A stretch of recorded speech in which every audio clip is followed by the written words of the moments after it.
So, we're going to get going, and we will let the class of 73 amble on in. You won't be minding that at all. No, you're one of us, Trinity woman here.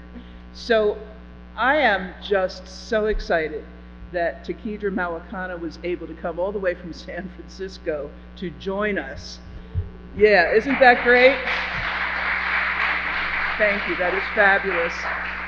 And I consider this to be, although we've had many highlights of our program, Bryce Hall's keynote, the doctors, the American University faculty, the Trinity faculty, Dr. Greer's presentation, Dr. Ramamurthy's, and so forth. This one I've been waiting for all day. Because this is a future that I think all of us are going to be involved with. We've talked about a lot of theory today, and now we're going to talk about the real consumer application of artificial intelligence, right? So, as we move into this part of the program, I am very pleased that Dr. Linda Jackson is our moderator. Dr. Jackson is our business administration leader. Thank you, Dr. Jackson, a wonderful mentor to our students. Dr. Jackson has brought many other leaders to us, and we're just so grateful to Dr. Jackson. We have two fabulous students who are going to do introductions and questions, and I'm going to turn it over to Dr. Jackson, who will introduce the students. Thank you, President McGuire. Welcome, Tekedra, and welcome to our audience. Thanks you all for hanging in there with us. We've got a great show all day long, and we're looking forward to our last, but certainly not least, presentation. I'm so pleased to introduce the two fabulous Trinity students that we have joining us. Carla Perez, our senior class president for the Red class, and she's majoring in public health as well as language and cultural arts.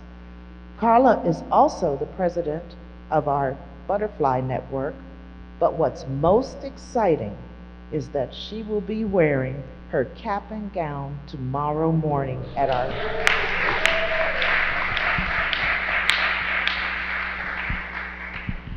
and Alexandra Bernier is a junior, global affairs major, minoring in criminal justice. Alexandra was a Citizens for Global Solutions Fellow last spring. Let's give her a hand.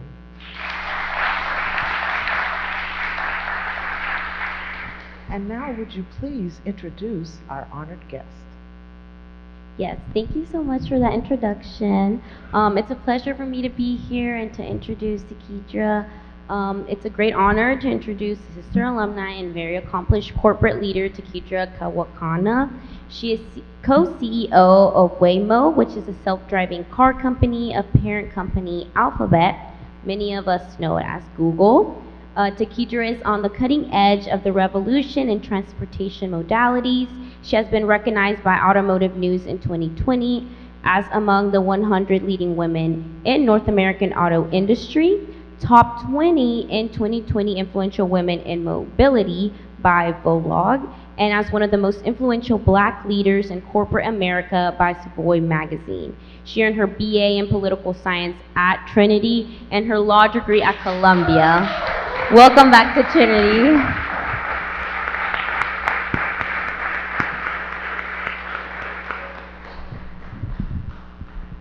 Awesome. Well, first and foremost, I just want to thank you, Pat, President McGuire.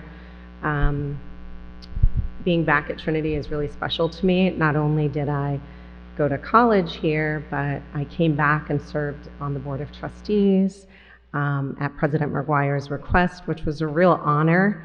And I can say that, that sparked my interest in board service, which has continued to be something really important to me. And so I just feel very honored to be here, and you'll hear parts of Trinity and lessons learned throughout. And I know we'll have time for Q&A, but I just really want to personally thank you. You've played such an important role in my life. You've been such an influential leader. Knowing the mission of the Sisters of Notre Dame, which was so important in my time here, and understanding that you understood the cause of social justice in education and the fight that it would take for this school to evolve, to stay alive, is something that's always, always, always stayed with me. And so I just want to thank you for that.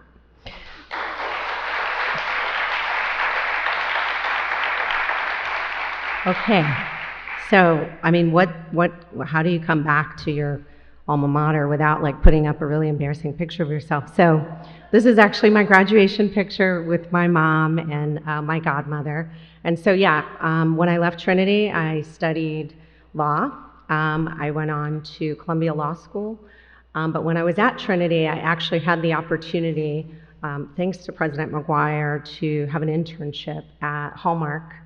And I say that because it was my first time understanding from a policy perspective what a global corporation thinks about when it thinks about import, export, recycling, plant colors,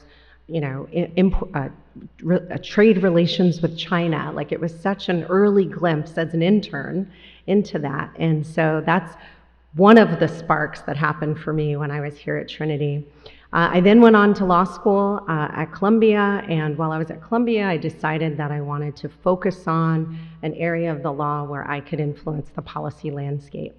And so when I graduated from Columbia, I never in a million years thought that I would be in the role that I'm in today. And that's really one of the messages that I wanted to bring. Is one of the ways I got here was by running towards the things that I found complex and interesting and that I thought I might be able to have a role in solving. And so then I graduated law school and I worked at a few internet companies. When I first graduated, I was at a law firm in Washington, D.C., Steptoe & Johnson. And then when I left there, I went to AOL. I was at AOL for 13 years, and I had multiple roles from deal, always in the law, but that's also when I moved over to policy. Then I went to Yahoo here in DC also, and I ran their global public policy team. Then I went to eBay. That's the first time I moved out west. And then I went to Waymo almost 7 years ago. When I joined Waymo, it was sort of a money where my mouth is moment. I had become pretty well known as someone who could figure out the policy landscape. But in the case of autonomous vehicles, the question was, if the technology works, can you open the markets? Because otherwise, you can't commercialize the technology. And so it just felt like this really exciting opportunity for me to put all the years of everything I'd learned and just put it all on the line. And so when I first joined, it was as the head of public policy, and then I moved into a few different roles, as you can see here, through to the COO role before becoming co-CEO almost 3 years ago.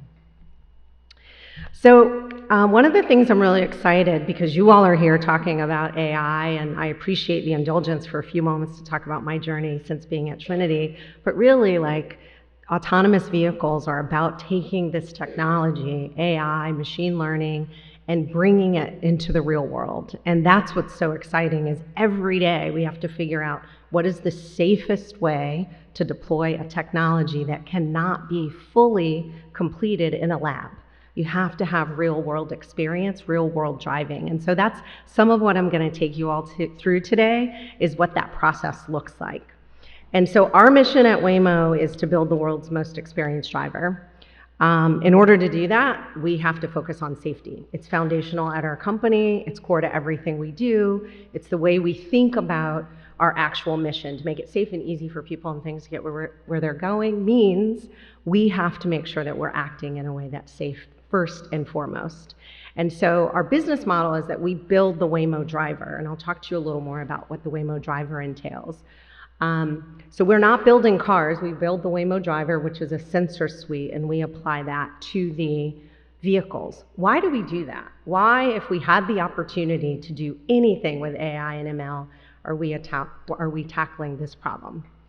It's because 1.35 million people are killed on our roadways every year. We view these deaths as largely preventable. That is the equivalent of a 737 that is full, falling out of the sky every hour, every day. If we experience that kind of mass casualty, we would have an understanding of the public health crisis that exists on our roads. Actually, in our ride over here, there was an accident on the road. I hope everyone is safe. But it is such a common occurrence that we're really focused on deploying this technology to make the roads safer. Why are the roads so unsafe? Because we're humans and we want to do something else when we're in a car. We want to text and we want to talk, and sometimes we're tired because we work hard, and sometimes we've been out partying. And so whatever the reasons are, the Waymo Driver doesn't go through those reasons. It doesn't get drunk, angry, distracted, or tired. 94% of what we see happening on the road is attributed to these human errors. And so what does that mean? How do you make the Waymo Driver more experienced than humans? Because oftentimes people say, yeah, human drivers aren't that good, but I don't trust my cell phone to drive me, and I agree. You shouldn't trust your cell phone to drive you, but in the case of AI and ML with the Waymo Driver, we've been able, since 2009, when we were founded as the Google Self-Driving Car Project, we've been able to drive tens of millions of miles on public roads, tens of billions of miles in simulation, which I'm sure you guys have been talking about simulation today, and then we've done real-world driving across 13 states. And when we learn across all of these states, when we test in snow, when we test in thunderstorms, that knowledge is shared across the fleet. And so that's one of the ways that the fleet is able to learn so quickly. Simulation is another way that we're able to learn so much faster. And so what's the Waymo Driver? So you see here, there's a sensor suite on this car. When I talk about it, I am referring to the autonomous vehicle technology that we've spent the last 14 years building. And so we buy a car from an OEM. This is a JLR I-Pace, fully electric vehicle, and then we put our sensor suite on those cars. And then we run a fleet of the cars in a ride-hailing network. So people download the Waymo app, and they hail a ride the same way you might with a ride-share service. When the car shows up, it's empty. There's no one in it. It's your space. You get to sit in the back seat or the passenger seat. You can't sit in the driver's seat, and the car takes you where you want to go. So that's what I'm talking about, because I know people are like, what are you talking about me buying a car? No, I'm actually talking our first business application of this technology is in a ride-hailing service. And so how does it do all of this? And so our driver consists, on the left you see there's a sensor suite, and so that's LiDAR, radar, and cameras, and that's actually really important part of how we navigate the world. But since today you all are talking about AI, we're going to spend our time really talking about the software. And we do all of this in-house at Waymo. And so the software is very critical to how we've been able to build the driver and ensure that it operates safely on the roads. And so what's the driving task look like? Wait, that didn't go. The driving task starts with one question for the Waymo Driver. Where am I? What's around me? Like, where am I? Before our cars go to any location, our team deploys the car to build a three-dimensional detailed map. A lot of times people say, can you use GPS, or can you use maps that are available? No, this map has to be able to see down to a millimeter from the tire of the car. So we build very comprehensive maps that allow the car to understand the environment that it's in. So its first question is, where am I? The next question is, what's around me? What are all of these objects? If you look on there, you'll see. And this is the sensors and the software constantly looking around for objects, such as pedestrians, cyclists, lights, speed limit, trucks, cars. There's so much, and there's so much differentiation in size, shape, and posture. As a person leaning over, is a person standing up? Are they laying on the street? Are they tying their shoe? Are they opening a door? There's a lot that the driver has to think about.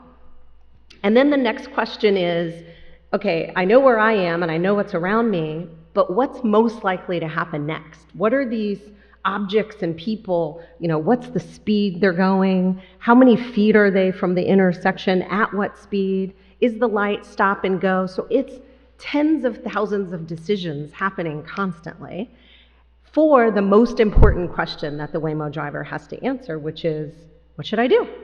Given all of this, what should I do? And so this green path that you see is something that we've put into our cars because it helps the rider see what the car has decided to do. All the steps I just took you through, sort of the AI, ML behind the scenes, you're not aware of that when you're in the car. All you see is this green path. And what you know is the car has decided to turn left, it's okay to proceed, and it's really the deep understanding of the world around it that allows the Waymo driver to make these decisions very, very instantly, all the time, in a way that is invisible to the rider, which is part of the delight, right? Everyone doesn't want to have to be in the car thinking about this along with the Waymo driver. And so, we're currently operating, I explained a little bit about the way it works. We're currently operating a ride hailing service without a human. We serve tens of thousands of rides every day across San Francisco and Phoenix. In San Francisco, we are actually the only AV ride-hailing service in both jurisdictions, operating 24 hours a day, 7 days a week. In Phoenix, it's 225 square miles. We've been able to 5x the territory since we first launched. If anyone's ever flying into the Phoenix airport, you can just download the Waymo app, and it can pick you up right from the airport and take you downtown. And that's really exciting because we're here in DC. I'd be remiss not to say it's the first deployment of this technology that the FAA has cleared to happen for pickups at an airport, which is really exciting. And then in San Francisco, the city is about 50 square miles, so we cover the entire city, and we have riders enjoying it, commuting, single mothers, families, students, nurses who work late at night and don't want to be in the car with a stranger. There's a lot of use cases that we've been able to have. And so there's a video that I wanted to share just from some San Francisco riders to give you a sense. Let's see. Nope. Don't actually see them. That is video. Oh. You know what? They only gave me 2 videos. I didn't realize that was. Oh, so it's not. Okay, that's okay. Hey, that's okay. We just keep the show moving. Okay, no, you're good. You're totally good. Okay, so let's see. All right, so I hope there are some videos, so hopefully we'll get to those and we'll be able, I want you all to hear from riders. If not, there are riders in the audience, and so maybe we can ask them to share their experiences. But for now, we'll see if the videos will work.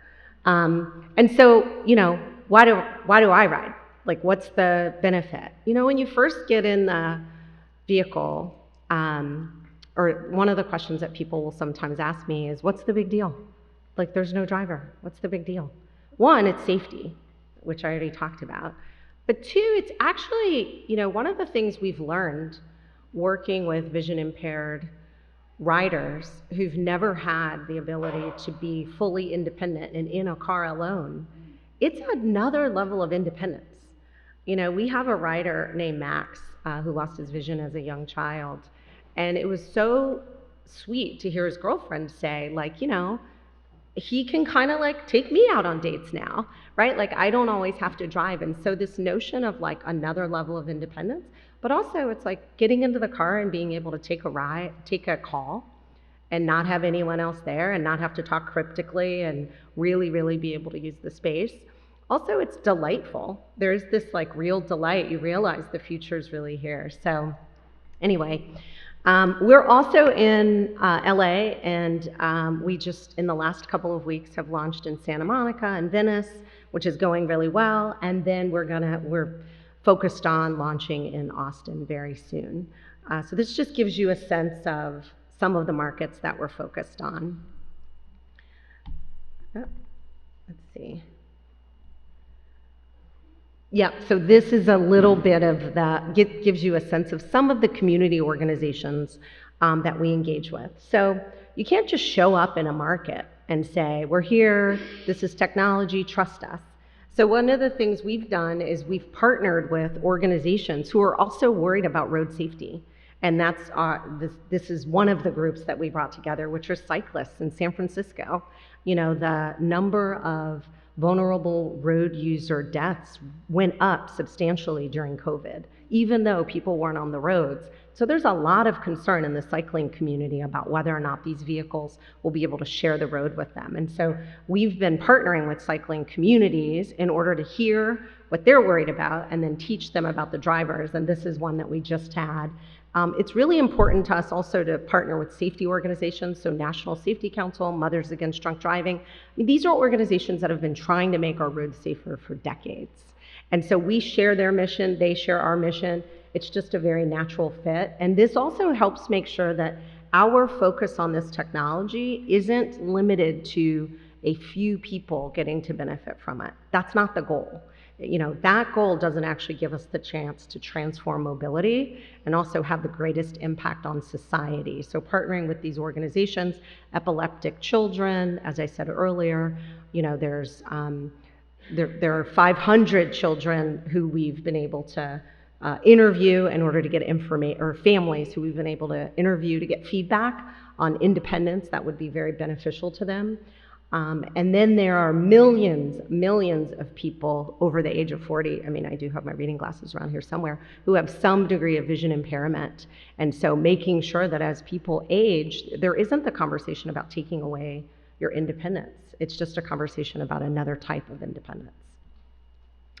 And so I was just talking about this, which is, you know, how do we make sure this technology is available for underserved communities?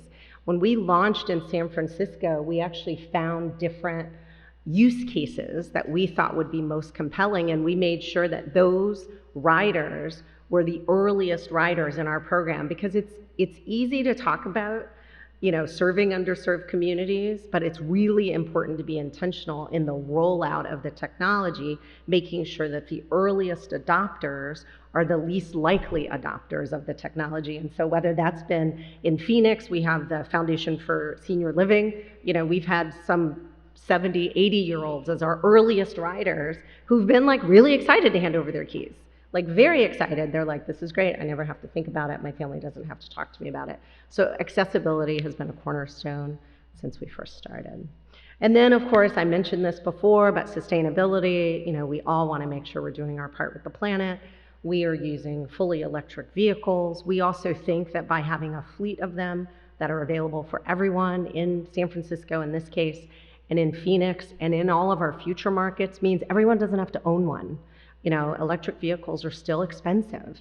And so we want to make the fleet available, so we are providing sustainable miles on the roads in San Francisco and in Phoenix and in Los Angeles and in Austin and eventually here in Washington, D.C. and in other markets. Okay, so now I'm going to talk to you a little bit about how easy it is. So literally, the Waymo app is available in the App Store and in the Google Play Store. And because sometimes people say, it's funny because I remember before people would say to me, do I have to go to, my mom would say to me, do I have to go to Google to get to that page? And I'd say, no, Mom, you just go to the page. And now, in the early days, people would ask me, which ride-hailing service do I need to download in order to get to Waymo? And I'm like, download Waymo. And so this is the download Waymo. It's very easy. Then when you get into the car, there's the screen on the seat in front of you, and you push Start Ride. And you've already given it your destination, and so it just takes you where you want to go, and you get to sit back in this fully electric JLR I-Pace and enjoy the ride. And what's so remarkable is people get in, even skeptics will get in, you know, a little bit over their dead body. They'll get in and they'll say, you know, this is ridiculous and this can't be safe and I'm not going to enjoy it. And then like after the first like 10 seconds of staring at the steering wheel that's moving on its own, then they start checking their phone. Like they just forget entirely that there's no one driving the car. And I've had that experience where I'm sitting and I'm talking and then I like look back and I'm like, wait a minute, like this is amazing. And so it's something that I really take a lot of delight in. And so I think we're gonna see a video. Let me see. It has always been in our nature to chase new first, to experience something before anyone else. It's part of what makes us human. This drive to take the first step and do something new for the first time. Welcome to the world's first fully autonomous ride-hailing service.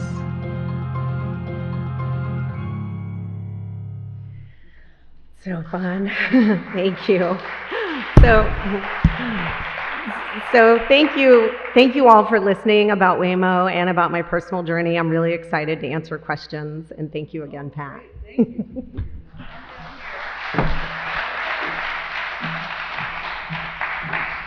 Thank you so very much. How exciting it is to be you. We've even heard about you just the other day, yesterday, with the partnership with Uber. Congratulations.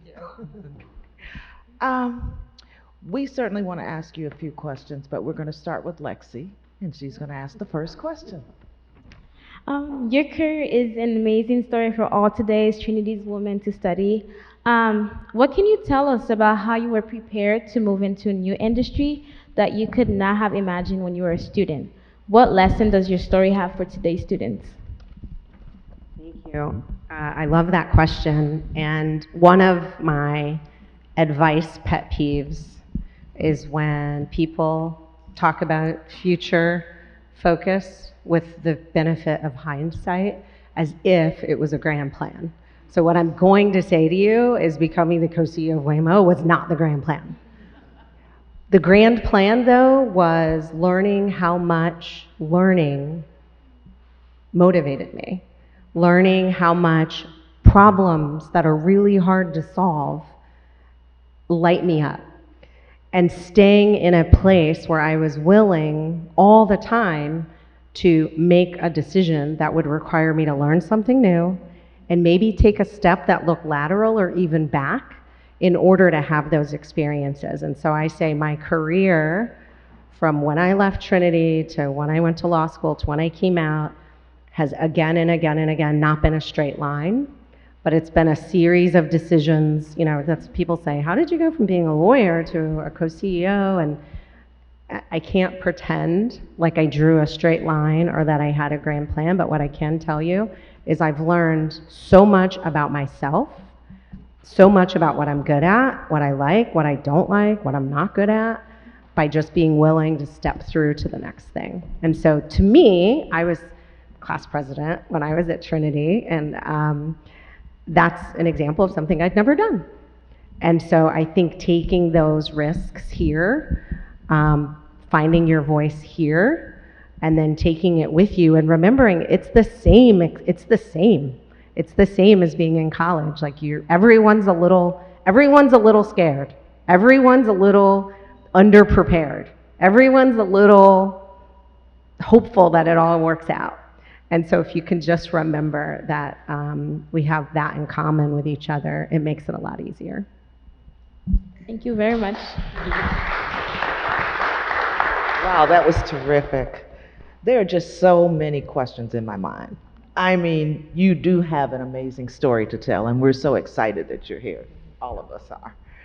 But recognizing your tremendous success as a CEO, you're co-CEO, but you're CEO to us, and your position as a role model for all women, especially women of color, we'd like to know, what are the greatest career challenges you faced, and then how did you surmount them?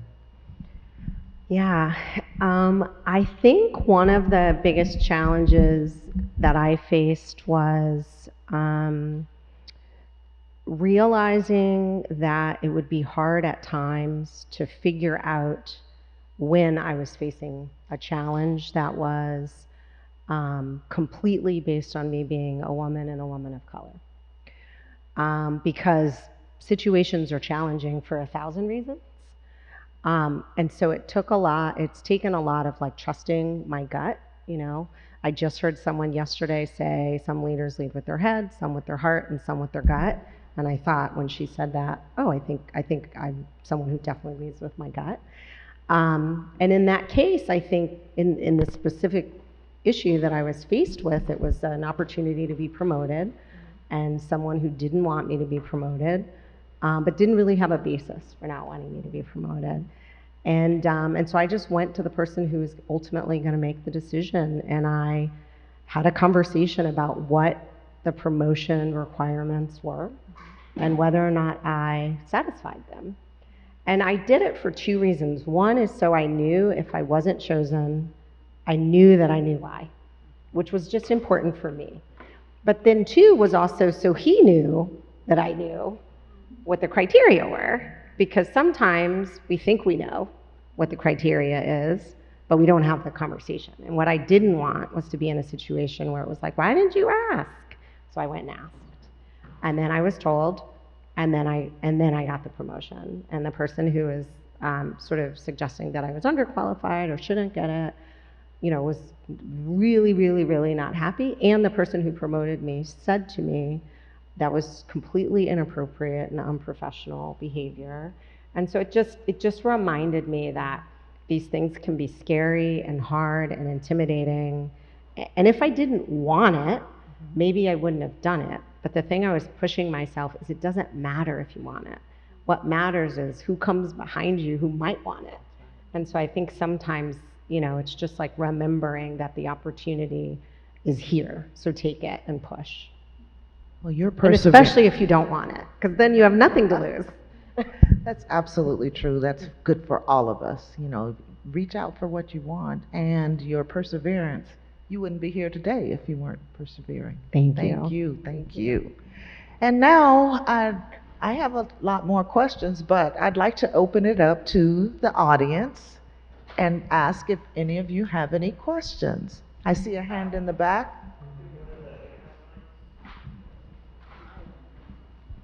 Okay. Okay, this is a question that I hate to ask, but I have to. Yeah.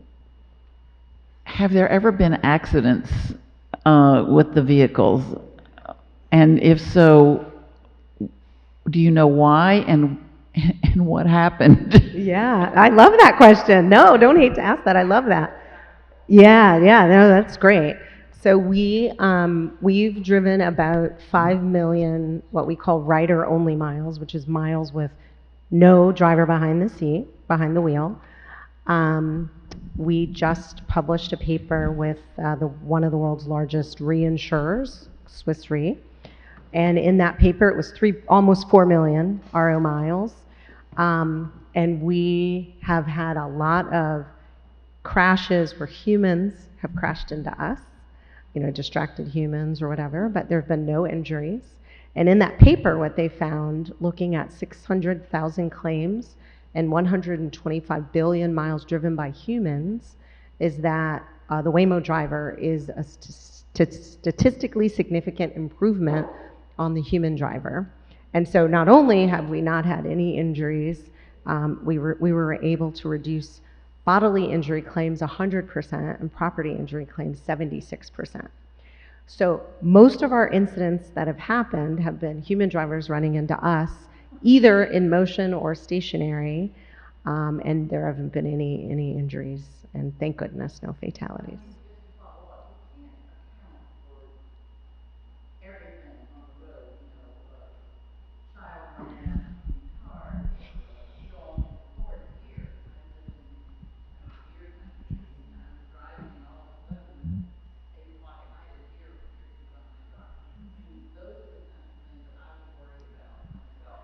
Yeah, you're in the long tail of AI in this question, which is the long tail of traffic events. On the roads, there is so much that happens, which is why this has taken so long. This is often referred to as the engineering challenge of our generation, and that's why. So you've just hit the reason. Our sensor suite on the vehicle, though, unlike a human driver, if you're lucky, you have 20/20 vision, it's actually 3 football fields, 360 degrees. So we're seeing what's happening. People are in the car sometime and they're like, why did it slow down? And then you go around the corner and there's 5 children chasing a soccer ball. And so its ability to see so much further than a human is a lot of why those incidents are avoided. Do we have the belief as a company or as an industry that nothing bad will happen? No.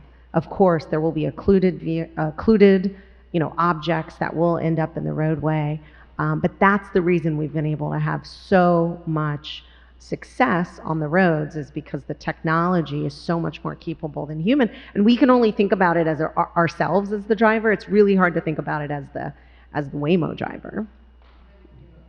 Okay, great. I love it. And also, I love your reference to deer because, I mean, we've seen mattresses on the highway. I mean, there are objects everywhere that are not intended to be there. And so, and children always, all vulnerable road users. Yeah, thanks for the question. You're excited. I love it. Hello, we got a mic. I was wondering about the cost of the drive and whether you perceive in the future that might be lower as more cars are on the road. Yeah, so the cost is comparable to taking an Uber ride. We think it's a premium offering because it's a fleet, it's fully consistent, it's always clean, and it's yours. And I didn't mention this, but one of the most delightful ways to enjoy being in the Waymo ride is getting in and streaming. We have iHeartRadio. People get in, they stream the music, they let down the windows. Like it's pretty special. Here you go. I'm curious about what you envision for future development and usages now that you have the technology. Private vehicles, trucks, other kinds of major transportation networks and so on. Could you give us an insight? Yeah, thank you.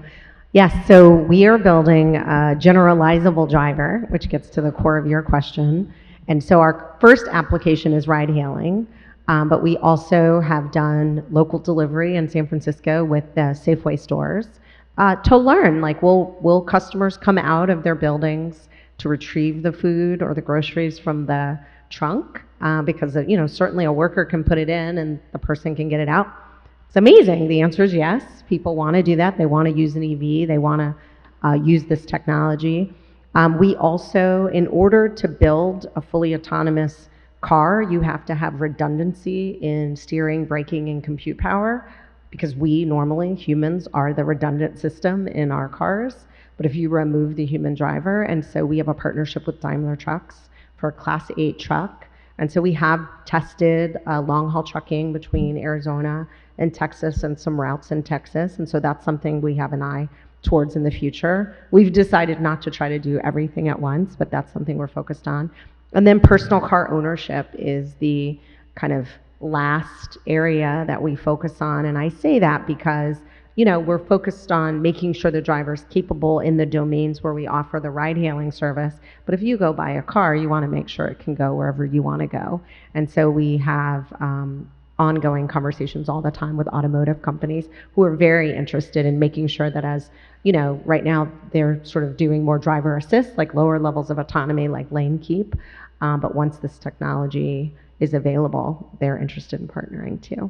So it's kind of once you have the technology and the regulatory landscape, the opportunity is endless, which is one of the reasons as a company and as a co-CEO with my co-CEO, when I was COO, he was CTO, so he focuses on building the driver and I focus on commercializing and deploying it in these lines of business. And one of the things is prioritization and discipline.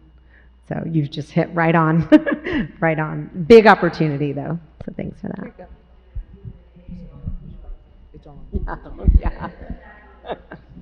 Yes. Oh, you want me to stand up? Oh, thank you.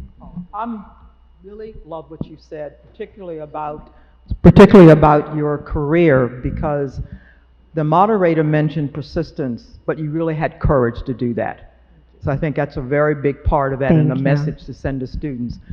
I'm a Trinity alum, and I did my career pretty similar to yours. Not linear, like in Charles Dickens' novels, but very different. But it did bring me to a lot of good places.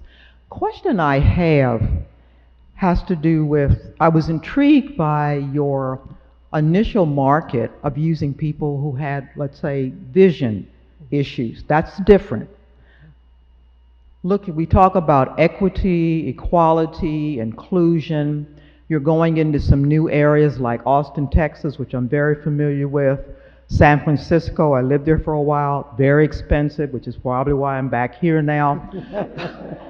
So I think my question is, as you look in where you are now in the future, What's your plan to make this more democratized, to bring this available to any zip code? Thank Yes, you. thank you. Thank you for that question. So there's a few things that we look at when we're thinking about the Waymo Driver to date. Weather has been a pretty important factor, making sure that the service is available. So that's why you see us in these sort of very, very fair weather places. Over the last year, we've been able to tackle rain really well. So that opens up a lot of the country. Where you won't see us right now is where there's heavy snow and black ice. It's just not something that the Waymo Driver has fully mastered yet. We're focused on it though. And then as far as the actual markets that we are focused on, within every market, we look at the demographics because we want to make sure that we are serving a very diverse population and a very, very diverse set of use cases. And so in the 225 square miles of Tempe, you have ASU, which is a college town that has its own diverse population. Then you have Scottsdale. Then you also have the airport, which is anyone who flies in, wherever it is that they're trying to go in that 225 square miles. But it's taken us years to go from where we started in Chandler to build that out. Same thing, San Francisco, full city is available, but we started out on a small scope. So I hear the question that you're asking as a real, let's not miss the opportunity to make sure this technology is experienced by as many people as possible, and I share that. Thank you.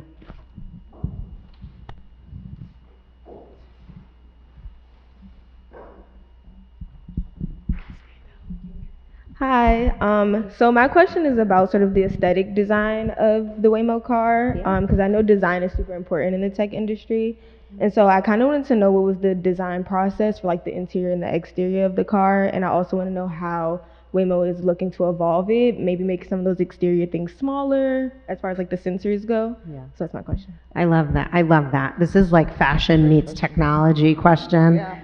I love it. I'm here for it. So we're very deliberate in the current fleet of vehicles. We obviously bought those cars and we just made sure we had the ability to affix our technology to them. They're wonderfully comfortable and all of that. Our next generation vehicle, which is a Zeekr vehicle, is actually one that we're co-creating with the manufacturer. And that we kind of refer to as our first passenger-focused vehicle. So it really is like, what's the experience not of being in a car that expected to have a driver, but being in a car that's for passengers only.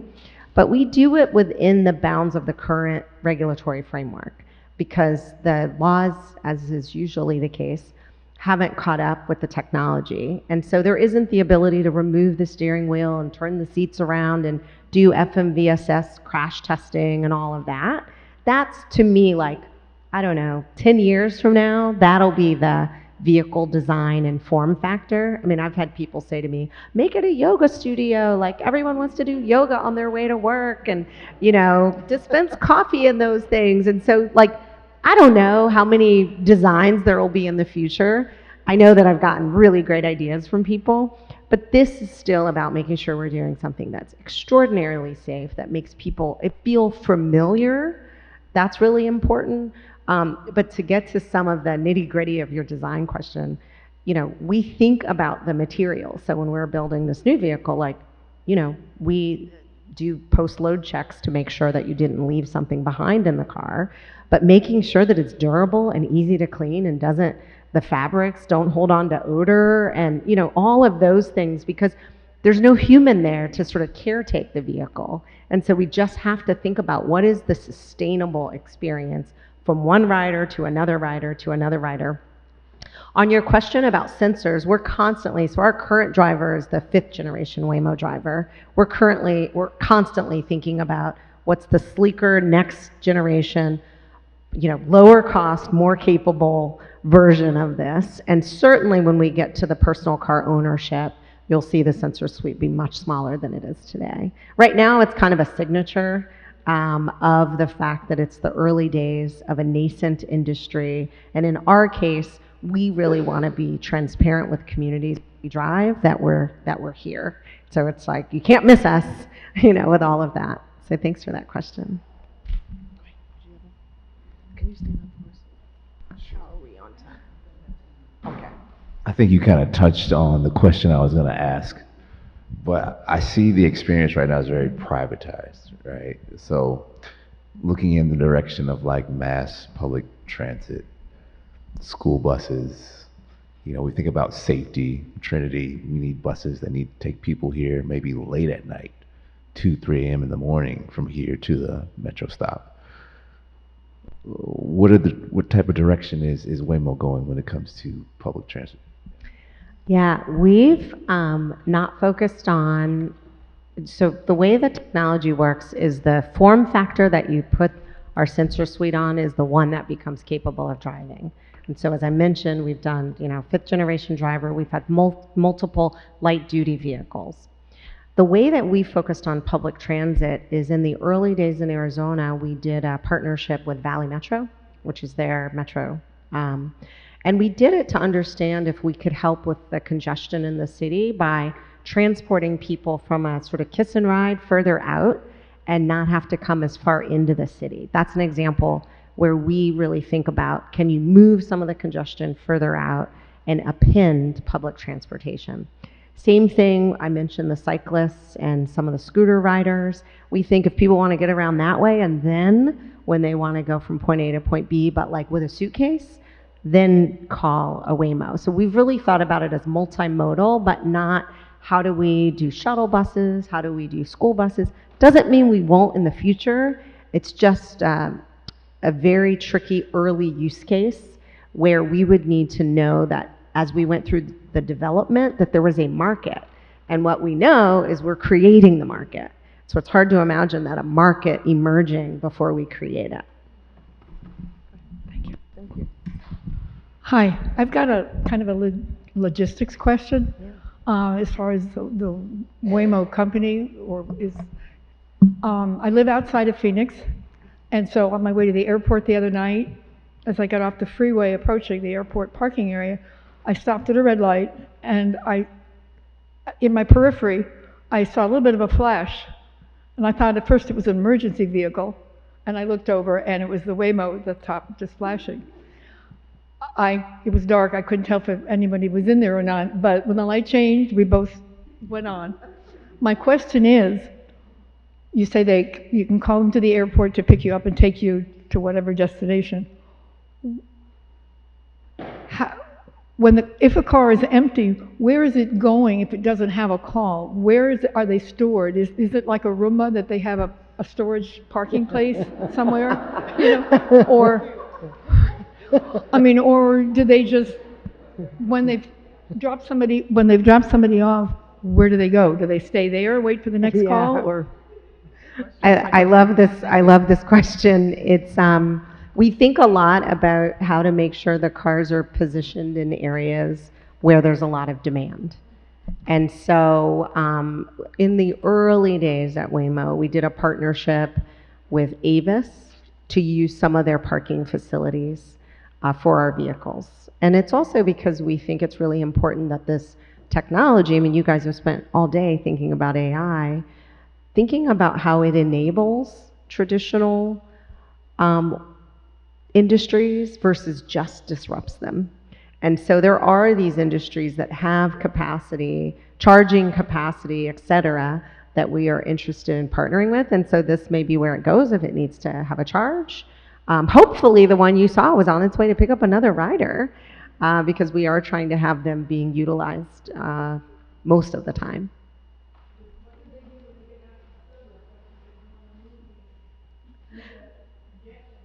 Yeah, so if it's out in Scottsdale, hopefully it'll get another ride from Scottsdale. But if there have been a number of large conferences there, and so they'll just park, near one of those large conferences. People are using them to get back and forth to the city, which has been really exciting. I've had people email me to say, I was at the whatever conference and I took a Waymo, and I'm like, where was the conference? So it just, just because it's out there and there's a lot of car ownership doesn't mean there isn't a lot of demand from out-of-towners who are there for different events. That's what we've found. Yeah, of course. Hi. You talk about the safety of these cars so much, and I just want to know, the New Yorker's coming out of me. What do you do with like someone decides they want to vandalize it, or you're in the car and someone decides to like, I want to pop the top off of it or something? Yeah, we have had to deal with a little bit of vandalism in San Francisco. And, you know, we deal with it the way you deal with any crime. You know, we engage the police. Thankfully, in those cases, there haven't always been riders present. But when there is a rider present, there is a button in the car, one that gives you the opportunity to pull over, and the vehicle will decide where it's safe to pull over. It won't just pull over because you push the button. For example, if you're on a bridge, it's not safe, so it'll go to the next safe place. But secondly, there's a rider support button. And so you can push that and say what's happening, and then people can come.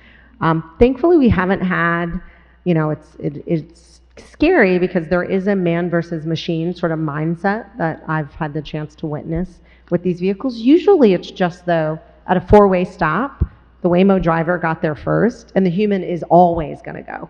Like, they're going to look, they see there's no one there. They don't say to themselves, the AI knows best, the AI knows which of us got here. It just, you know, it's just this thing of like, I'm going. But the car, what we built in years ago because of this tendency was just a nudge, and the human falls for it every time. We go like that, and the human goes through the intersection, and we wait, and then we go. So. Thank you so much for coming and participating in this. Building on, following up on the last question, I'm curious about interaction of the passenger with the vehicle. For example, at the getting picked up with luggage. I've traveled a lot on business. So how does Waymo know to wait or to pop the trunk, and then at the other end to retrieve the luggage? Yeah. So when you approach the car, so you'll use the app, and when you approach the car, you'll have the chance to unlock the vehicle. So you unlock it. It's totally locked. You would hit unlock and then open the trunk. So you would do that manually in the back of the iPace or put it in the car with you. And then the car does not pull off until you hit start ride, period. Same thing, when you're leaving the vehicle, it waits for you to shut the door. And so if you get out of the vehicle, what most people do is they get out of the vehicle and leave the door open while they're getting the thing, but it's because they have that question. Is it gonna pull off? You know, is it gonna pull off? So that's what most people do, is they leave the door open and then they pop the trunk. It doesn't like go tearing off. It actually sits there. If anything, there's this like, what's it doing? It's just sitting there. I got out of it. And it's because it's really not in a hurry to leave. But there's like a worry that people often have that it's gonna sort of skirt, but it doesn't do that. Okay, one more. Couple more. We have a few minutes for one more question. Do we have another question? Okay.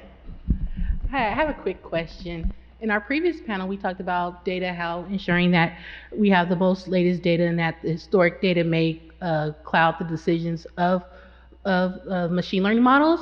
I wanted to, and knowing that Waymo emphasizes safety, how does Waymo ensure that they're receiving the latest and most accurate data so that their data could go into the machine learning models and make the best decisions for their riders? Yeah, thank you for that question. So that is the data that we collect on the roads. So as I said, tens of thousands of riders are taking rides now, and we've done over 20 million real world miles, 20 billion in simulation. So it's that data set that's actually building the real world model that we use in order to understand the world around us. So not just where's the vehicle, what should I do next, but the semantic understanding of, is it day, is it night, do there tend to be more emergency vehicles on this street or that street? You know, are there kids at play often when it goes down the street? All of that learning is not only captured by the driver, but then shared across the fleet, which means the whole fleet is capable with that same knowledge. So, but I do agree, it sounds like you guys spent some time talking about the need for clean data, which is true. Well, unfortunately, we have lots and lots of more questions, but it's that time, and we're going to close out with President McGuire. Well, hasn't this been wonderful? Tekedra, thank you. We want so much. What a pleasure What a pleasure to welcome our successful alumni home to Trinity. You're always here at home, and please come back. We would love to have you come back again, so definitely next time you're in town. And if we can be helpful in Washington, although, you know, anybody is trying to be helpful in Washington these days, but to the extent we can be, we're here for you. So I want to thank Dr. Jackson for moderating. Thank you, Dr. Jackson. Thank you, Carla and Lexi, our wonderful students. Tekedra, thank you so much again. Thank you for coming. I know some of our speakers are still with us today. I see Bryce is still here, and Cynthia. Dr. Greer is still here, and I know Dr. Steele is here, and Dr. Smith is here, and Mary Jo is still here, and Sita is here. And we're all going to repair to Social Hall now for the celebration. Okay, reception in Social Hall, and let's continue the conversation down there. Thank you all. What a wonderful day.